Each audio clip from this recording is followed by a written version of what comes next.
नौबत आती है यूटीआई इन्फेक्शन की, यूरिनरी ट्रैक्ट इन्फेक्शन की, तो जिसे यूटीआई इन्फेक्शन हो गया है वो फिर कैसे खुद को ठीक करेगा?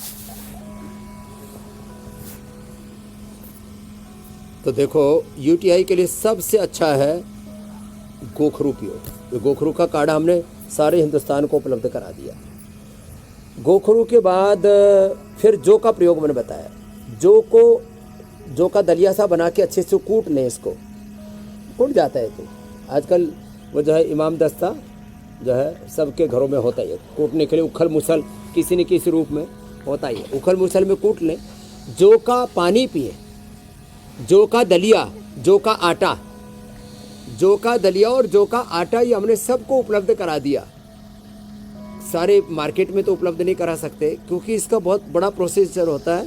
करीब 25% इसके ऊपर से ना ये भूसा निकलता है अंदर से, फिर वो तो 25% तो उसमें ख़राब हो जाता है। फिर हम जो है जब इसका दलिया बनाते हैं तो आटा भी साथ में निकलता है। तो यह पहला है पतंजलि जो लोगों को जौ का आटा और दलिया उपलब्ध कराता है। सप्ताह में एक बार जौ का दलिया साहब थोड़ा दूध में पका के खाओ तो सारे पकवान फीके, इतना चिकना चिकना और इतना पौष्टिक होता है। आप खा के देखो किसी दिन।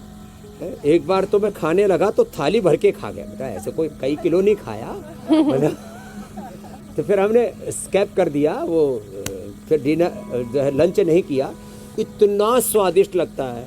और इसमें थोड़ा शक्कर, फिर शक्कर और घी डाल लो थोड़ा 1 चम्मच, फिर तो साहब एकदम स्वर्ग का आनंद मिल जाता है तो ये जो बहुत अच्छा।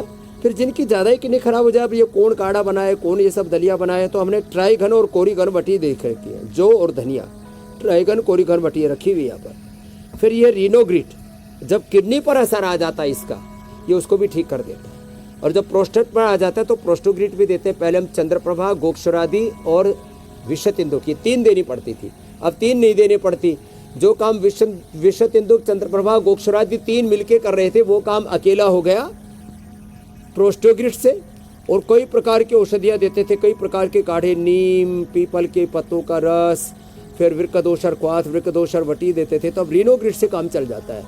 एक और काम करना चाहिए, ये जो हाथों में पैरों में किडनी के पॉइंट है ना, ये दबाते हुए कपालभाति करनी चाहिए। छोटी अंगुली के टॉप पर, हथेली के बीच में, हथेली के बिल्कुल बीचों बीच। और यहाँ दबाने से थोड़ा दुखे तो समझ लो किडनी में गड़बड़ी आ गई है तो ये छोटा सा अंग, लेकिन जो है ये पूरे शरीर के ब्लड को फिल्टर करता है और सारे शरीर की गंदगी को बाहर निकालता है। ये बहुत ज़बरदस्त है। तो ये यहाँ से दबाएं, ऐसे ऐसे और यहाँ से कपालभाति करते करते, पैरों में भी, दोनों पैरों में एक साथ। ये करके हमने जिन लोगों का यूटीआई भयंकर जलन 10-10, 20-20 साल से था उनको ठीक किया। फिर शुद्धिकरण, इसमें हम जो गोखरू, वृक्कदोषर, क्वाथ का काढ़ा बना करके उसी से एनिमा और दे देते हैं, उसकी बस्ती भी दे देते हैं। ये मिट्टी पट्टी करते हैं और किडनी पर बस्ती भी करते हैं।